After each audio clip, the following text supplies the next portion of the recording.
Hey, Les, you know that saying, sleeping like a baby? Yeah.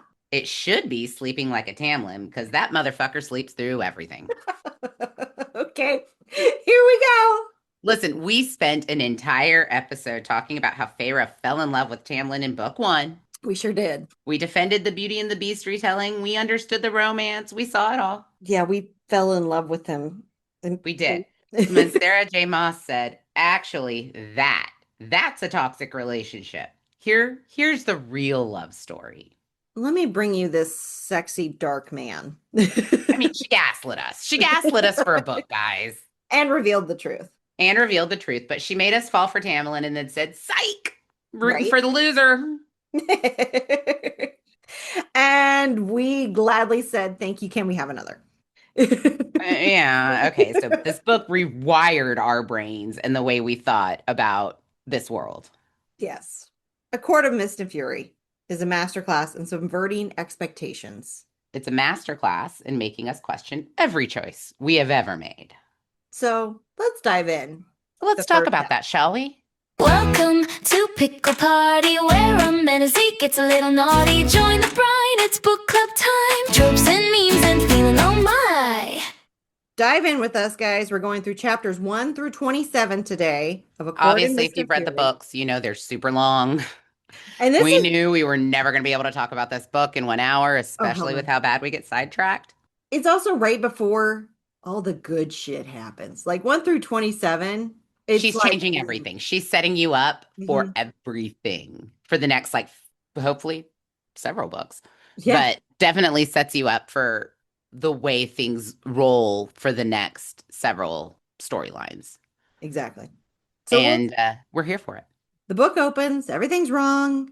Feyre's depressed, has PTSD. Let's talk Feyre about has major, okay, so it's not that just Feyre has PTSD, Tamlin also has PTSD. and doesn't know how to handle it. And they neither of them know how to handle it. Feyre seems to be the only one willing to admit that she's not okay. And I think that's the difference in that Feyre saying, hey, and she even says to him at some point, I'm drowning. She uses the words, I'm drowning, And she which is. can I tell you, got me. I've been there, and I know you've I've been used there those too. exact words before, Yeah. and I use them with friends. hmm I knew And it, I've said when to them, she said I'm that. drowning. hmm And when you say that, you're at your lowest. hmm And she says that to him. And I don't know why I didn't catch it when I read it the first time, but I caught it this time. hmm But that got me. Those words, I'm drowning. It says so much with so little. He's ignoring it to a certain extent, but so because like the first time I read it, it just was like, yeah, he is ignoring it. Second time I've read it, it's he doesn't know, and a little bit because of Sarah J. Maas really like diving into that he doesn't have the tools to know how to fix it. No. And so his theory is lock her the fuck up and everything will be And fine. protect her. Yeah. Protect her. And she tells him that is the complete opposite of what you're supposed to do. This is the opposite of what I need you to do for me. And while he does kind of loosen up a little bit, Mhm. it's not enough. No. And when she says to him, let her breaking point is when she confronts him and says, let me go with you. hmm And his response is to lock her up. But there's a major thing that happens in between the very opening of the book and her getting to the point where he literally imprisons her in the manor. And that's she has to have a wedding. They are engaged to be married, and another character is introduced. Oh God, I hate her. I Oh anthe. my God, I hate this bitch. Mhm. So, I'm so glad Reese broke her fucking hand. look. And we have, and we when we get into Wings and Ruin, we get to go into really fun shit that happens to her. Right? Um, if you guys haven't figured it out, obviously we're talking about Ianthe, Oh. and I hate that bitch. And here's the deal: something I want to prop Sarah J. Maas on.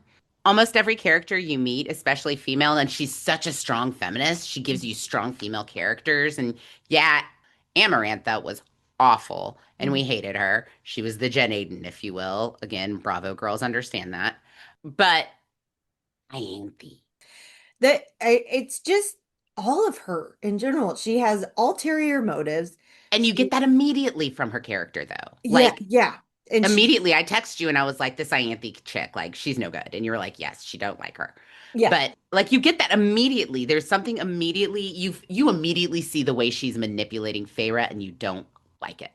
yeah. Oh, she's ready, like, to almost, you can see part of her, stance that she's ready to push her out of the way and step in with Tamlin and lead him down a path of horror. Yeah. And She's very power hungry. She's yeah. very, very power hungry. And I think the fact that Lucian hates her Oh, says a that lot. makes it even better. But God, I I noticed, still want to hug him. I just do. I had this I long know. discussion with Matt the other day. He's like, he's so awkward. I said, okay, yeah, you're in the Yeah. first book, but you love him because of just, See, and I think he's not awkward at all in the first book. It's the after. It's after Elaine, to me, is when he becomes awkward and lurky because he doesn't know what to do with well, himself. the lurky part, but I think he's And he awkward doesn't with really have a purpose. Tamlin because he's kind of like the follower. He just, Right. And he doesn't have a purpose if he doesn't like it.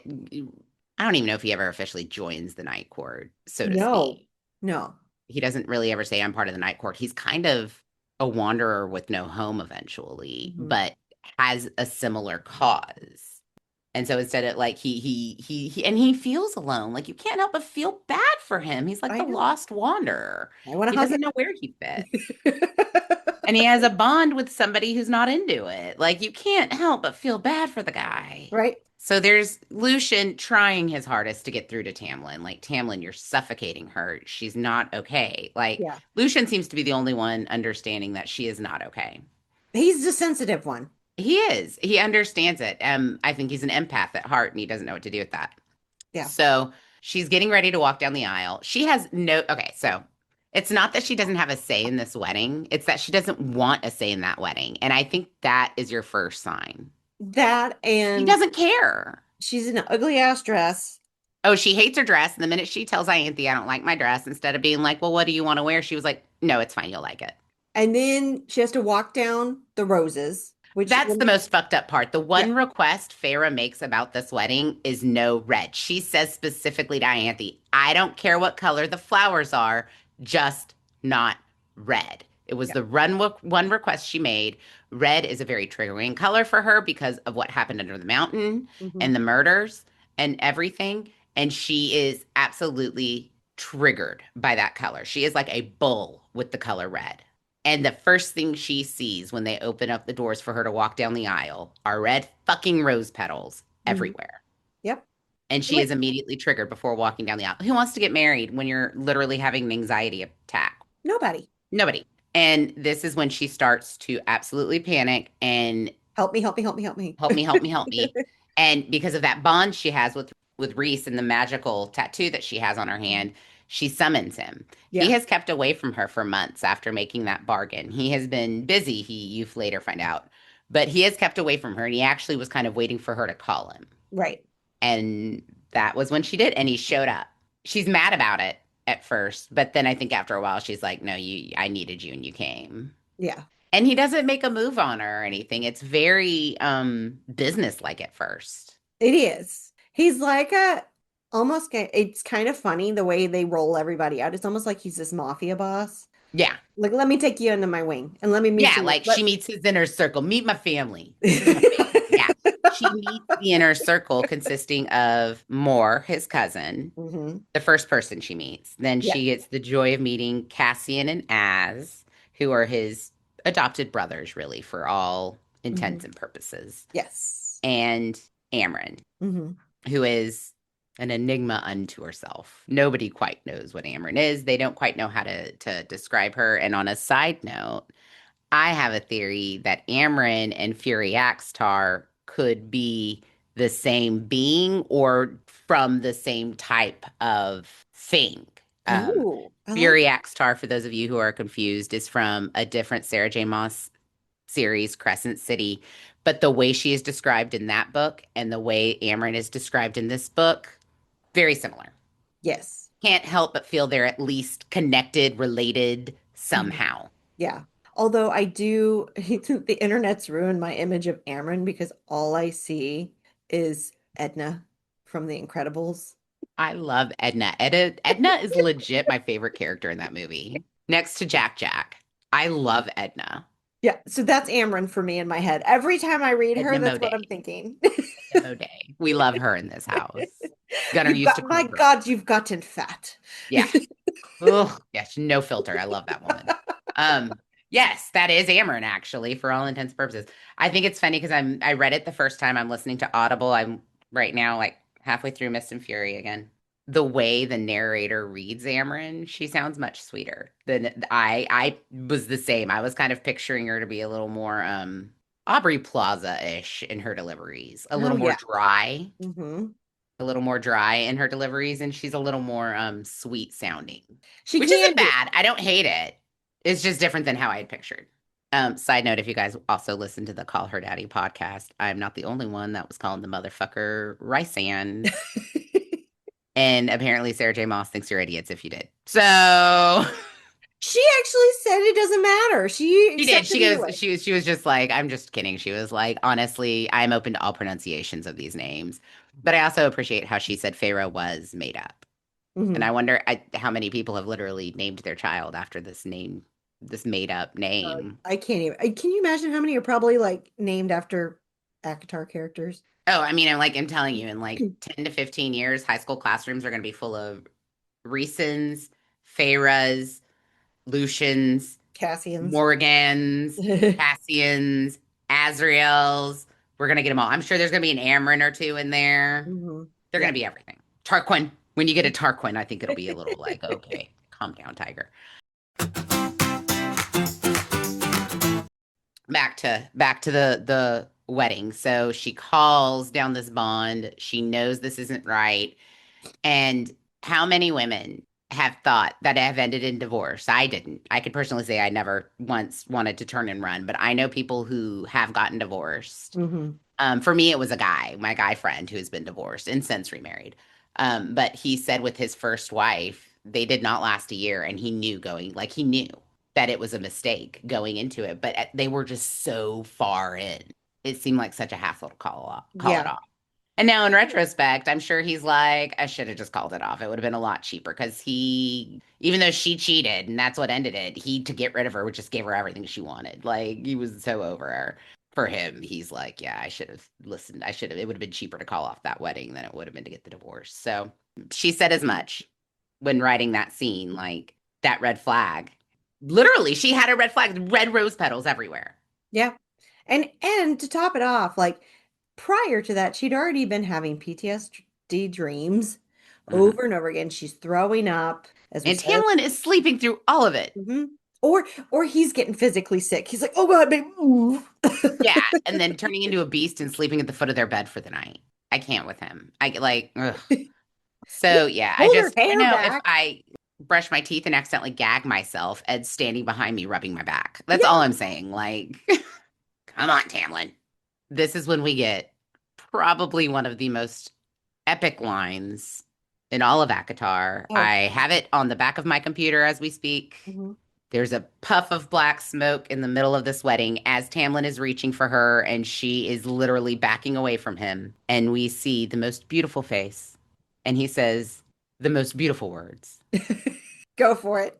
Hello, Feyre, darling. Oh God, I love Ah, it. yes. Yes. Oh, I love Rhysand. I love him even more now that I've reread it. Right? Like I just all of All it. of it, right? I Oh, texted you last night that because it was like I yes. got through what was it like chapter 30 or something, and I was like, yep, it's all coming back. God damn it, Selena. It's all coming back. It's all coming. First review, they're going to be like, could you please stop fucking singing? You did say we were gonna start doing that. We did. We did. Ever a new one for everyone. And Just you wait guys till we stuck get around. to My Heart Will Go On. Might be at the end of Wings and Ruin, just There saying. we go. Cauldron means everything. So, so he comes in and he utters the three most beautiful words that any of us have ever heard. Right? And with that says it's time to cash in on your deal. Let's go. And Feyre says, you know what? Let's do it. And at first she's like, oh my God, no, not now. Like, this is the worst possible timing. But then she also realizes this was kind of what she asked for. So she goes with them and she gets a week's respite.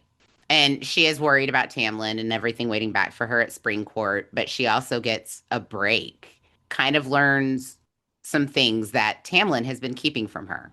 And I And think this is kind of when she starts to see the toxicity in their relationship.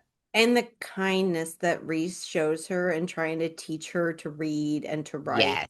And even and though it she's is so hilarious. resistant. She's But so resistant, but he doesn't give her a choice. And yeah, then where Tamlin, I do have to say Tamlin offered, but as soon as she like the said one no, time Tamlin gives her a choice and the one time Reese doesn't give her a choice, yeah, right? And it's really still for her own benefit. But Tamlin doesn't push it. no, she said no, and he's I like, feel fine, like he kind of whatever. likes to keep her stupid.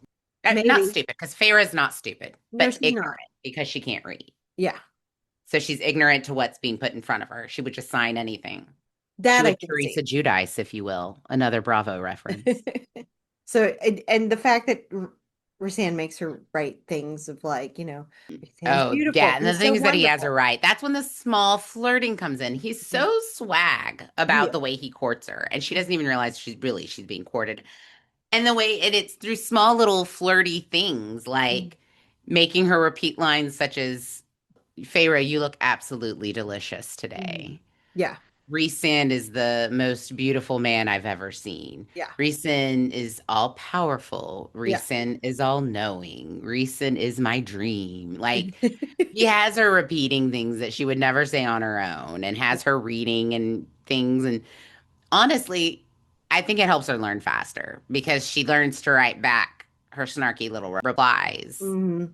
and it turns into their form of foreplay. It is. And their back and forth is almost comical. It is. Sometimes their messages remind me of like texts that go back and forth between Ed and I throughout the Yeah. day. The little suggestive hinty things, you know. But that's where their true relationship starts. And I also think that is the most important part of Rhysand and Feyre. They're developing a friendship type basis. Hmm. Yeah. And that's so important. You got to Yeah. be friends. You've got to be friends with your You mate. have to enjoy hanging out with them. Yes. Yes. Like Ed went out with a friend last night, and I mean that was cool because I got to catch up on Southern hospitality and Southern charm. I missed him, Hmm. you know. And then when he got home and I was asleep, I was like, shh, quietly in bed. Shh. See, I'd be the opposite. I'm like, tell me what happened, even if I fell asleep on you. No, I was like, hey, did you have fun? How's Ricky? Cool. And then I rolled over. Press play on Bob's Burgers, and I roll over. So this is when they develop a relationship. And also, Feyre makes her first friend in the night court during this time. Yes. And this is important. And this is something we're going to go into in a few episodes. I've already got the script done for this one. I'm excited about this one too. We're Hmm. going to talk about the importance of female friendships. And this is one of the ones we're going to explore. But Feyre comes into this night court very broken and she Yeah. doesn't have a friend. And this is when she meets Morgan. And Morgan is the complete opposite of Feyre in terms of how light and she's got a bad background too. She's got a horrible story. Hmm. But God, she's tough as balls. Yeah, she is. She And she has really is. no problem being a ball buster either. And Um, but she has this sweetness about her that you can and tell that she's like she will put her heart on her sleeve, but she'll also punch you the fuck out if you fuck with her. yes, or fuck with someone she loves. Hmm. Did you notice? And I didn't notice this when I read the book, but listening to this the second time around, she's always eating, or she always wants to eat. She's always hungry. Hmm. She's always hungry. She reminds me of the Brad Pitt character from the Ocean's 11 movie. Oh, he always has Like, something. if you guys don't know this little Easter egg in the Ocean's 11 movie, the Brad Pitt character is always in every single scene he's in, he's eating something. He's eating something in every single scene, in at least the first movie. I'm not sure about the other two, but in the very first one, go back and watch it. I promise every single scene, Brad Pitt is eating something. And it's like a little Easter egg in those movies. He That is. is Morgan. She's always, when are we going to eat? Can we eat? Or she's eating. And it's Yeah. hysterical. So Morgan is the Brad Pitt He is. of ACOTAR. Just a little side note I noticed through this, but like every single episode, like time they're all together, she's like, hey, can we eat? All we're doing is talking. I want to eat. I'm hungry. Somebody feed Morgan. And then she meets Cassian and Az and Amren, in which, Amren starts out really rough around the edges, Yes. but her turnaround. I think we could do a whole episode on Amren, We could. honestly. Yeah. She's so fascinating. She is so fascinating. And I kind of wished SJM went a little bit more into, I kind of wish Alex had asked a little bit more about Amren and Fury, honestly. Maybe it's Because their coming. characters are, I hope so. I hope so. I want to see a marriage between Amren and Varian. And I want to see, do you think Amren can have kids? I don't know. If she's in a physical body? Like these are questions to ask. Hmm. Sarah J. Maas, Messy Moss, as Stephen Walker calls her. Oh my God, I was dying with that. Moss. He's like, is it Mass? Is it Moss? I don't know. Sarah J. Messy Moss. He cracks me up. Oh my He's God. so damn cute. You want to know something? If we ever meet that dude, you're just gonna have to like be like, just talk, Leslie, talk. Because I'm just gonna be like starstruck. No, we'll see. And I'm going to do the thing I do, which is probably talk incessantly. And they're going to be like, Julia, shut the fuck up. Julia, shut the fuck up. So we'll balance each other out beautifully. She meets basically what's called the Night Court, Hmm. not Court of Dreams is what they call themselves, specifically this inner circle, because they have a dream of actually living peacefully. They You know, have been for 50 and they years. have been. Velaris has a city that Feyre is introduced to, and it's the city we all want to go to. It's this hidden gem. They've managed to keep it hidden pretty much forever since its existence. Yes, but especially And from Amarantha and all her. and they were able to keep it secret from Amarantha. It was a very important thing to Rhys to keep it secret. And with that, he left Cassian, Azriel, and Amren kind of in charge of Velaris. He protected them. He was the only one who ended up being trapped under the mountain. Well, he did it for them. And he And did it for them. and he does, you can tell he feels bad that he left other courts out, that there were Yeah, people he's that not happy died. about the decision he had to make, but it was kind of a last minute decision and it wasn't one he had time to prepare for. And he's like, these are my people. This is my home. You guys I have gotta, to protect it. yeah. And Feyre is mad at him at first. She's Yeah. very angry with him about it at first. Mhm. I kind of forgot about that. But she very quickly learns why he did what he had to do, Yeah. especially when she thinks about her own sisters. Hmm. So for a couple months, Feyre goes back and forth, does 3 weeks at the night court, or does 1 week with the night court, excuse me, and 3 weeks back with the spring court. Hmm. But as she's going back and forth, and Rhys is being so honest with her about things that are happening, Hmm. like a impending war with the King of Hybern, Hmm. who wants to take out all of humanity and just have fairies rule. But even then, he only wants certain fairies to rule. It's a very he's a very Hitler-esque character, if you will, Yeah. all for his own domination. He's for a fairy supremacy, Yes. for Which I lack of a better understand. And you got to understand though too, on top of this, as all this is going on and she's learning this, she's almost found her place. She has word. Yes. a seat in the Court of He's Dreams. offered a seat with the She's night. offered pay. She's has a voice to She's where offered autonomy. Tamlin told her, well, there's no such thing as a high lady. There's no such thing as more than just being a lady of a court, and you just stay quiet and stay And here. Rhys's attitude to all of that is yet. Hmm. Yet. For instance, we haven't had a female president of America yet. Yeah. Who says it's never going to happen? Nobody thought we'd have a black president. Nope. He did 2 terms. So, I mean, and that's what Rhys does. He keeps that open for her. And he says, no, yet. Who says that never could happen? Like, And I have to say that's because of his mama. it is. He was raised by such a strong woman, and you find out about her. And I Yeah. really want to learn more about her. I Yeah. kind of hope, because she wasn't just his mom, she basically became a surrogate mother to Cassian and Azriel as well. Even though she hesitantly took Cassian at first, she's like, get in the She was bath. so mad at Rhys about that. but that was her compassionate side. And she saw that in him. And I think, honestly, because she encouraged it, because it kept his father from creeping in. And it also was teaching Rhys all at the same time how you treat people, how you love others. Right, which is something his father didn't have. And she Yeah. recognized that. Mhm. Another thing Sarah J. Maas talked about in that interview was the mating bond, and Yeah. how Rhys's parents were the perfect example of biologically they made sense. Emotionally, they did not. No, he was a And very I think that's the cold same person. thing for the Autumn King and his wife. Yep. So, which again, I hope we That's learn why more about. Helion stepped in. Yeah. Yes. So, if he ain't doing it for her, somebody gonna. So, kind of makes you wonder if Reese's mom had a side puppy. You Um, wonder.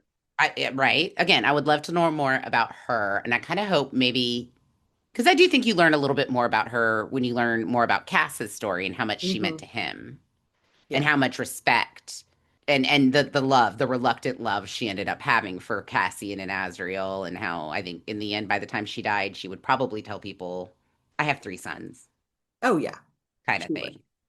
I know I would have. Hmm.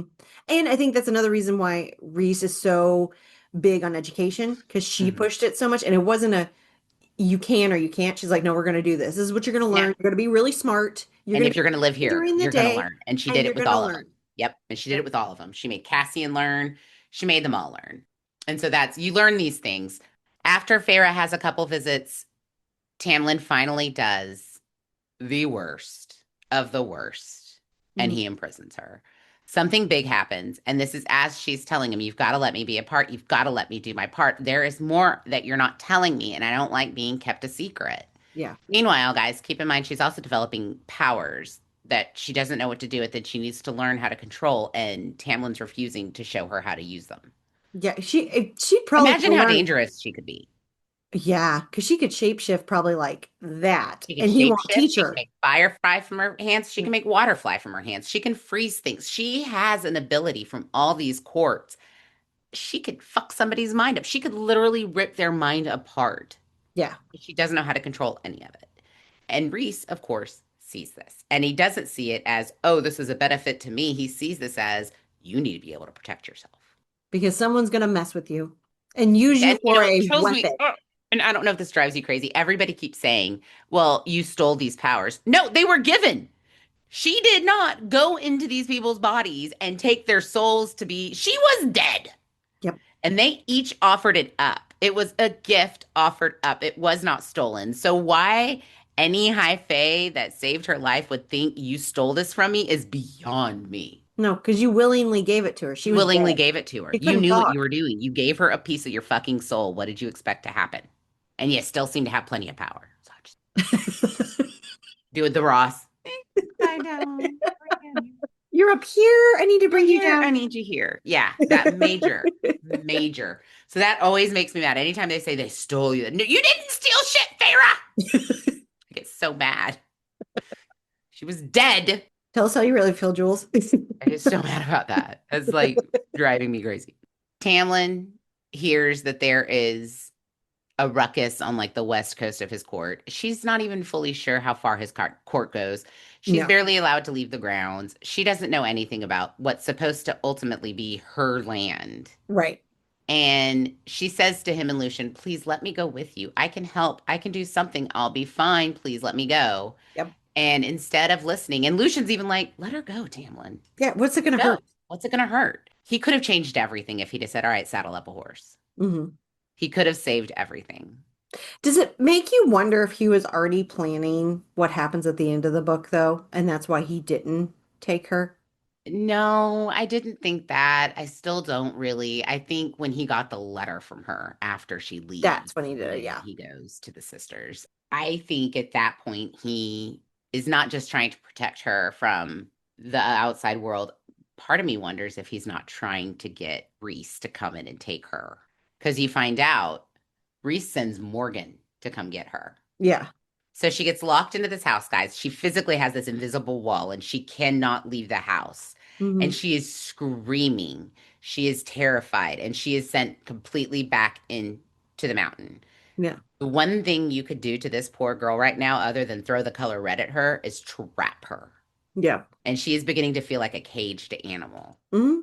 He traps her. It's the worst thing you could do to her. She Hmm. shuts down. And when she shuts down, the way she describes it is like she sends a whole shield of black around her and nobody can get in to get to her. And the only person who can get to her is Morgan. So out of nowhere, she's completely dark. She's literally laying on the floor in a fetal position. Hmm. And Morgan walks in, scoops her up. Alice doesn't even fight it because nobody can get to her. All you do is hear Alice say, please take care of her. They don't even fight. There's no point. They're not going to fight Morgan. The woman's a badass whose reputation long precedes her. Yeah. And Morgan just walks out with her. And she doesn't immediately winnow to the night court. She actually has to walk to the summer court Mm-hmm. with Feyre in her arms Yep. and winnow from there to keep from breaking any laws. If Rhys had gone in and taken her, it would have been seen as kidnapping another High Lord's woman, and it would have started a war. It would have been a legit reason to start a war. Exactly. And so Rhys is very smart. Rhys is not only the most powerful of all the High Lords, he's the smartest. Yeah. And he knows this. And so he sends in more. And I can't help but wonder, knowing that now, if Tamlin wasn't trying to start a war with Rhys so that he could end the deal Yeah. made between Feyre and Rhys. I do wonder that before Yeah. I think he was planning on taking the sisters. I agree. Okay. I can agree with you on that one. And even the thing of his own people, he's like tithing them. And they Yes, and can't that's another thing, afford the it. tithing. And And the she, reaction of the night court when Feyre brings up the tithing, that tells her immediately she knows where she needs to be. well, and also the reaction when she helps the poor person out that she gave the Right. jewelry to. She's like, I Well, and don't that's need that. important too. That's a really important thing, her helping that river wraith. Hmm. So, what they have, the spring court, I don't know if the other courts do it. They make it sound almost like just the spring court does it, Yeah. but it's called a tithing, which is basically taxes. Hmm. These people are supposed to bring their hard earned whatever, whether it's fish, gold, crops, whatever, mushrooms, whatever they have. They bring it and they offer it to Tamlin, and it's an amount, I guess, based tax, kind of like tax, based on whatever you yield. You give a percentage of that as an Hmm. offering, and Tamlin protects you and is your high lord, right? It's ridiculous. Fucking stupid.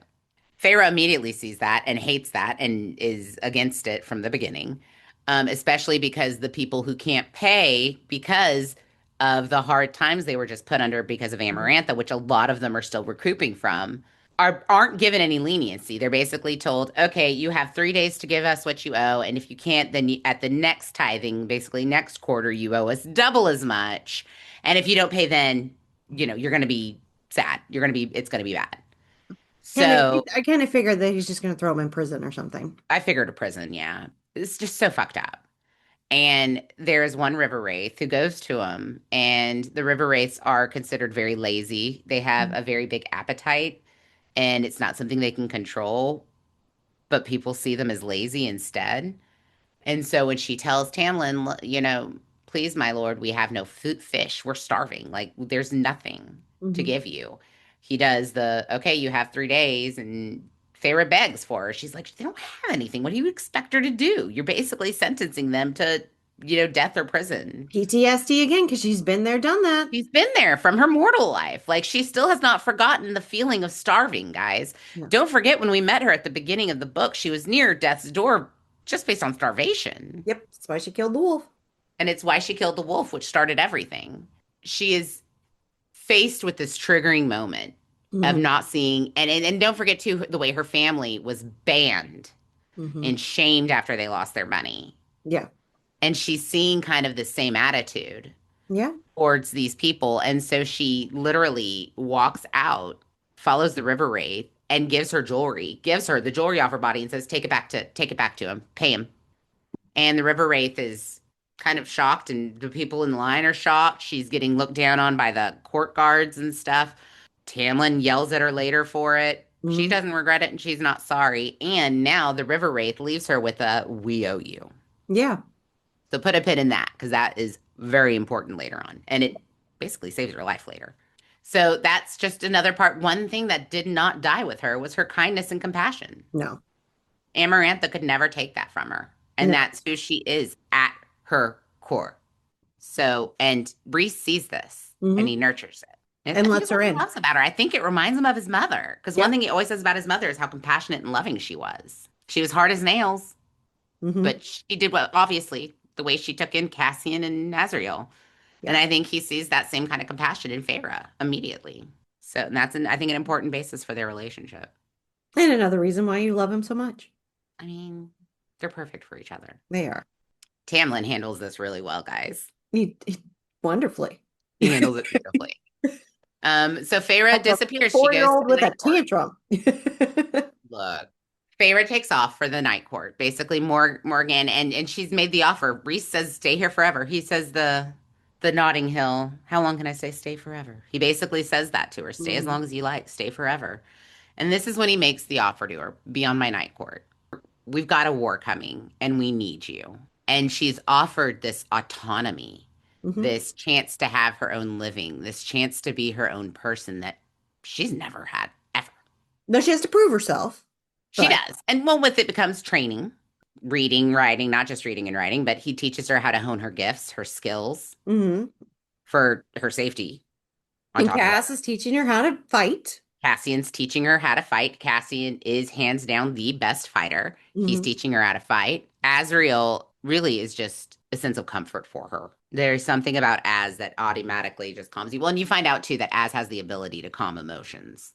Az kind of has the ability to just always calm you down. I would honestly love to have an Azriel in my life. Right? He's like a walking Xanax right beside you all the time. I would love that. Right? And this is kind of really when it starts to turn. Feyre makes the decision. And Rhys tells her, listen, if you do this, if you join my night court, this is a secret. You cannot tell them anything because at the few times that she did go back and forth between the night court and the spring court, instead of just being like, hey, do you need time to yourself? You know, we missed you here. Take some time. They would immediately basically take her into a room and interrogate her about everything she saw, heard, or did at the night court for the week she was there. It was always an ulterior motive. Oh, yeah. They were definitely trying to get any intel they could. And the one thing that Rhys offers her that she never gets from Tamlin is peace. He lets her sleep. He lets her do her thing. Or calms her when she has a nightmare. Yeah. Or just calms her down when she has a nightmare and Because, tells her, hey, I have them too. It's okay. yeah. I think that's one of my favorite scenes, and it doesn't happen in this book. It happens in, or doesn't happen in this part of the book. It's in the second part of the book. But the first time he has a moment and she Mhm. goes to him to comfort him in the middle of the night. Yeah. And I love that. I think that's just so symbolic. Like, there's a Kelsey Ballerini and Noah Kahn song called Cowboys Cry Too. Hmm. Reminds me of that. But just the way he hurts too, and the way she comforts him, and the way he allows her to. It's really important. So she's told to prove herself, basically. So she's reading, she's writing, she's doing training with Cassian. Then she has to go to the bone carver. Bum, bum, bum. And Amren, I love this, gives her this kind of like amulet thing. Well, That, she's terrified of going because yes, it's going to force her to go under a mountain again, which we that's supposed know to is have her like special PTSD. powers. Well, another moment for Reese. Instead of forcing her to go under, all she has to do the first time they go there, she just looks at him and says, please. And Yeah. he says, let's go home. And then lets her have her moment. And it takes Amren going in to be like, here's an amulet. It got me out of the, prison. It'll get Mhm. you out too. Spoiler alert. It was just a necklace That Reese gave her years and years that ago. Reese gave Amren years and years ago that she just held on to and had no magical power, but she knew that Feyre needed something, even as silly as maybe a little amulet, to tell her Mhm. that she would not be stuck in there to get her through. And she did, and it worked. Yeah, And it actually becomes a really important bonding moment for Amren and Feyre. It's it their does. first moment of trust because something about Amren is she likes her baubles. She likes her jewels. She's a little Mhm. bit of a golem about them. Yeah. And so the fact that she offered one to Feyre recognized as a big deal. Hmm. And she tells Feyre, like, you are borrowing this. I'm not giving this to you. But Feyre gives it back after, and Amren's kind of shocked that she Yeah. does give it back. And it, for both of them, builds a bridge of trust Yeah. that they're able to build upon. Amren's not somebody who's ever going to be like your best girlfriend. Yeah. That's not her flow. That's not her jive. But she's loyal as fuck. And when you get her loyalty, that's truly the most important thing you can get from her. And that kind of earned that between Hmm. them, Yep. which makes the relationship that develops between Amren and Varian, which we'll discuss in the next book, or in the next, when we go into the second part of this book, all the funnier to me. So there's that. So she enters the night court. She officially becomes part of it. And that's when they kind of tell her the big deal, what we're looking for, and the Yeah. things that we need to be concerned about. And it's King of Hybern. He's starting a war. The adder's with him. The adder is with him, and he is trying to put together the cauldron. Hmm. The cauldron is the basis of human life. If Yep. it breaks, life will cease to exist. The Hmm. cauldron is the original Adam and Eve, if you will. Yeah. It's the basis of life in this world. And most people think it's a little story. It's not though. It's a real thing. Hmm. And It has 3 feet that have been cleaved off it to keep it from working Hmm. fully, and they've been put at different temples. But unfortunately, these temples are becoming raided, looking for these feet, which means, and the actual cauldron itself has disappeared from its hiding spot, Hmm. which means that someone has it and someone is trying to do something. And their guess is after they catch the adder and what they figure out is that the king of Hybern is trying to see if he can reconstruct a soul into a human form again once it has been deceased. And he's doing it With Jorian's eye and finger bone. with Jurian's eye and finger bone from Amarantha. And this has everybody very concerned. So Yes. Which is why they they know go to they the have bone to go stuff. see the bone carver, Hmm. which is a prisoner. It's called just the prison. Yeah. And it's basically like, for you Harry Potter fans, it's like Azkaban on crack. And he's like, it sounds like he's 8 and Yes. So really the creeps you interesting thing out. about the bone carver is he appears to everybody in a different form. Hmm. And it's not necessarily fear because the Bryaxis does Hmm. that. Bryaxis Which appears is to a you to be your woman most. now. Are you surprised? Are you though? Are you? Let's be honest. But the Bryaxis will appear to you in the thing you're most terrified of. Hmm. Whereas the bone carver appears to you Kind of what you almost, most desire. no, I think it's more of like what you can feel at ease as. That's what I Yes, took it at. the thing that puts you most at ease, I Yeah. guess, is how they appear to you. And for Feyre, the bone carver appears as a little boy. Hmm. And for Rhysand, he appeared as Jurian, Yeah. which is interesting. Why would Jurian make Rhysand? I don't know. I wonder if there's backstory that we don't know about there. Yeah, I wonder if that's going to be answered in future books because I'm Hmm. curious about that. And like I didn't catch that the first time around. I thought, oh, just because he's wanting to know about Jurian, so that's why because he asked the bone carver about Jurian. Yeah. So I thought maybe it's just because of what he wanted to know. But now I'm like, because of what Feyre saw, and we know what that meant, like Yeah. going forward. While Feyre sees a little boy and it puts her somewhat at ease, it doesn't though, because she makes comments about how like he smiles and it's Hmm. anything but innocent Yeah. and the sneer and like so there are things that let you know this is not like this innocent child, right? Yeah. But the bone carver confirms their fears that the king of Hybern does in fact have the cauldron and that he is trying to get it working again. And then he also reveals to them that in order to make the cauldron truly work, though, there's a book. And it was a book that has been divided into two. One half is with the Fey world in the summer court with Mhm. Tarquin, and the other half is stored with the 6 human queens, the mortal queens in the mortal world. And they're smart women. They had it cursed so that if that half of their book is ever stolen from them, it is to automatically be turned, basically to melt into ore and never be used. It has to be willingly given, not through tricks or magic either. And so now they know, okay, we're not going to be able to put this cauldron back together, but we can keep it from working if we get this book. We can basically deactivate it and nullify its power if we get this book. So now the next part is how do we get this book? Before we continue, I want to tell you about the team behind our logo and all the graphics you see on our social media. Sometimes we get you media. These guys are an AI powered creative studio, and honestly, they made the entire branding process so easy for us. They do logos, social media graphics, videos, content creation, complete marketing strategies, basically everything you need to make your brand look professional and stand out. And the best part, they're fast, affordable, and they actually get what you're looking for. No endless revisions or confusion. If you're a business owner or creator who needs branding that pops, check them out at sometimeswegetYoumedia.com or shoot them an email at info@sometimeswegetyou.com. Sometimes We Get You Media. They definitely got us. So, in the midst of this world building and finding her place in the Night Court and settling her powers, Hmm. one thing Feyre struggles with is panic. For you football fans, there's nothing more frustrating when we're getting down to the wire and it's close and the quarterback cannot manage time and panics. Yeah. When you've got a cool, calm, collected quarterback, you win the game. Feyre is not that quarterback yet. No. And Rhys throws her in a situation where she kind of has to learn how to do it really fast. Very fast. So one of the ways he wants to know, so they know they need to get these 2 parts of the book, but they're Mhm. not sure where in Summer Court this book is. Yes. And they're going to go. Reese has written to the Summer Court and said we would like to visit and is waiting for a response. But in the meantime, he wants to work. And his theory is Feyre is made of each High Lord. Like calls to like. There is something inside Feyre that is Summer Court, and it will call to her to find the book in Summer Court. Yeah.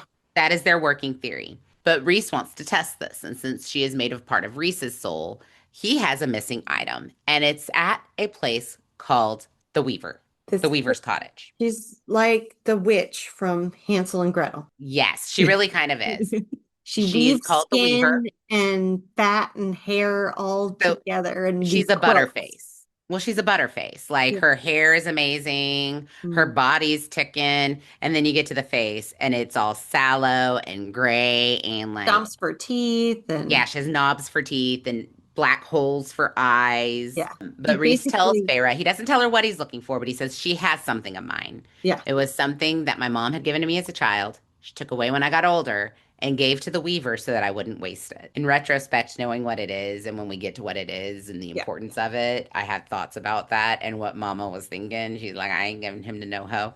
How she's gonna keep him from just selling it to no hoe. Hoe's gonna work for it, okay? That's my theory. You have to respect her a little bit for that. I mean, son, in case I'm not here to pick for you, hoe better get this ring. So he sends her into the Weaver's cottage to retrieve something. He doesn't tell her what it is. He just says, figure it out. Right. I'll be waiting for you. He like drops her. And there's this place, the middle of the woods. It's kind of like this no man's land. It's not Mhm. anybody's territory. And it kind of belongs to just not great beings. But they run their own world. They kind of keep to themselves. And it's just like this unspoken thing. If you step into their territory, that's on you. Right. So she goes into this cottage and she looks around at all these things, notices basically a wooden woven wall of human skin, Mhm. Buffalo Bill much, lots of creepy vibes, but she sees it. It's a ring and it's on a shelf. And she knows, she says she takes one look at it and she's like, oh, that is so Rhysand. She gets the ring. And the minute she touches the ring, the Weaver knows she's in there. Yep. And she says, who's there? A whole running out ensues. And in Feyre's panic, she's smart. She grabs a candle and she throws a flame onto the Weaver's woven Oh. threads and basically, I'm guessing the souls she lives on. Yeah. And makes a way up the fire escape because there's no way for her to get out. She's basically There's sealed in no the house. doorknob. She There's notices. no doorknob on the inside of this cottage. So she's climbing up the chimney and She- gets stuck. Gets stuck, and not only stuck, and this is for somebody with OCD, and I have a lot of issues with this, guys. He realizes this inside of this chimney is covered in human hair And fat. and fat from like boiled skin. And she's stuck and she's breaking nails and she's sliding. And at this point, the witch has figured out she's in the chimney and she's trying to get to her. And Feyre's panicking. And then she finds it in herself to say, stop. Stop Yeah. it right now. Think, what do you have? Yeah. And she realizes, I have this crazy strength. Yeah. And so she hits the chimney wall, and a bunch of debris, including a huge brick, comes down on the witch's face. And in that, she is able to get out of the chimney. hmm And the witch goes looking for her out in the woods, but she can't find her because Feyre is apparently also fucking Rue from Hunger Games and just starts jumping from branch to branch Right. until she finds Rhys just chilling, And he's like, where you been? chilling with like wine and charcuterie, wondering where she's been. You're like, motherfucker. Do you know? And she's covered in boiled fat. She's got scratches on her face, and hair is clinging to her that is not her own. She's like puking at this point. She's because, puking at how gross she is. Just like, here's your fucking ring. And You like, know? here's your fucking ring, asshole. He winnows them back to Night Court for Amren and Cassian to be fully disgusted by what, and for her to throw up on the floor in front of them. And by the flick of her finger, Amren just goes, oh, gross, and makes it all go away. I wish I had that ability. Right? Oh my God, do I wish I had that ability. And so then she is now, gives Rhys the ring and says, is this what it was? And he was like, yeah, you got it. You did it. And guess Good job. what? You managed your panic. She over this. She's over being a pawn. And she tells him that. And he promises to stop with that. But now he knows that he can take her to the summer court and she'll be Mhm. able to accomplish what he needs her to. And that is to find the half of this book that's in Prythian. Yes. They're not sure how they're going to deal with the witch's half. But Azriel is working on that. in all of these adventures and all of this training, she also gains her trust where she wants them to meet her sisters. Yes. And they also need a place for the witches to meet them. So they wander into the mortal realm and that is when Cassian meets Nesta and And oh, Azriel those meets two, like they just hate each other so much different. immediately. And I'm so there for it. I fucking love that.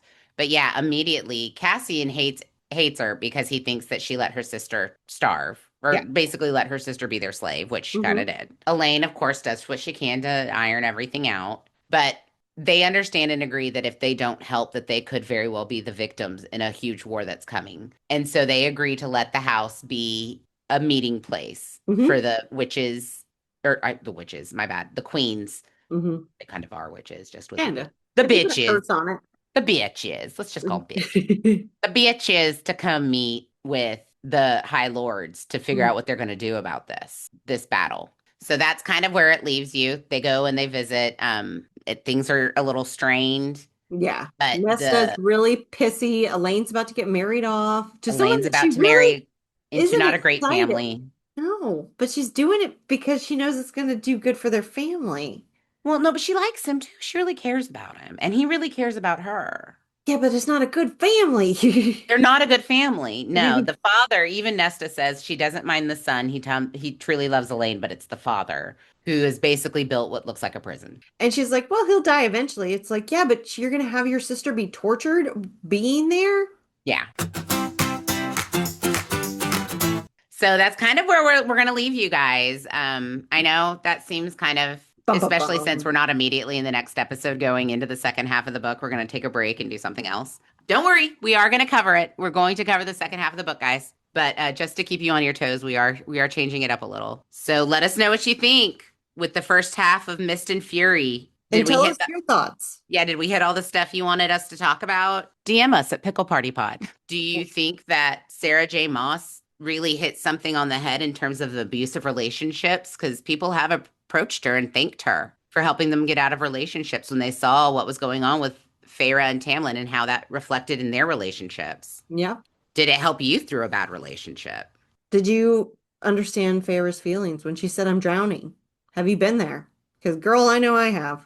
I have too. I have too. I really felt her. And Spring Court versus Night Court, which would you prefer? I think for me, Night Court, but Oh, night, 100%. yeah. So, in the next episode, we're covering all the feels and Brine Babes. That's where things are going to get real. I'm just going to If, tell you, bring your fucking tissues because, listen, like, if you thought this episode was a lot, just wait because we're going to be talking about the moments across all of our favorite romantices that brought you to your knees, made you laugh, made you cry, made you angry. yep, Anything but the steamy stuff. This yep. is the stuff that really made you feel the feels. So join us next time. And until next time, stay brined. And remember, A Court of Mist and Fury is the book that taught us what we deserve in a relationship, and we've never been the same.